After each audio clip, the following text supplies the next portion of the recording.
अस्सलाम वालेकुम दोस्तों, बायोलॉजी के हम जो है वो अल्लाह के फजल करम से चैप्टर नंबर 2 के अंदर पहुंच चुके हैं। तो हमारा बायोलॉजी का चैप्टर नंबर 2 है सॉल्विंग अ बायोलॉजिकल प्रॉब्लम्स। हम इसके अंदर ये चीज़ें पढ़ेंगे कि बायोलॉजिकल मेथड के अंदर हमारे ये जो पॉइंट है scientific problem, hypothesis, deduction and experiment, theory, law and principle, data organisation and data analyse, mathematics as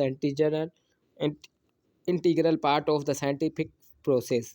तो हम इसके अंदर सबसे पहले जो है वो बायोलॉजिकल मेथड को देखते हैं कि जैसे कि आप लोग प्रीवियस क्लास में पढ़ के हैं कि नेचर की हर माहौल के अंदर नेचर की चीज़ों को पढ़ना है तो सबसे पहले उसके नेचर यानी कायदे कानून को आपको देखना होगा, क्योंकि यही एक वो चीज़ होती है। बायोलॉजिकल मेथड एक ऐसा मेथड होता है जिसके अंदर आप जो है अपनी बात जो है वो आगे तक पहुंचा पाते हैं। एज़ यू नो द ये तो आप भी जानते हैं कि बायोलॉजी एक साइंस की ब्रांच है जिसमें हम जानदारों गैर जानदारों के बारे में पढ़ते हैं।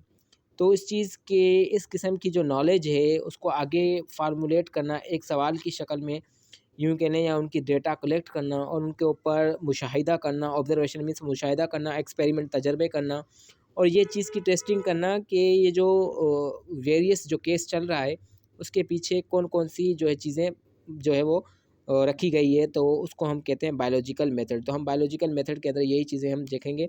जो बायोलॉजिकल मेथड होता है वो जो है वो ऑब्ज़र्वेशन और प्रीवियस नॉलेज के ऊपर डिपेंड करता है कि भाई आप जब तक उसके ऊपर मुशाहिदा नहीं करेंगे या आपकी उसके पास प्रीवियस यानी कोई पिछली नॉलेज नहीं है तो आप उससे आगे नहीं बढ़ सकते। जब ये दोनों चीज़ें क्लियर हो जाएगी तो आप पहुँचेंगे हाइपोथेसिस के अंदर।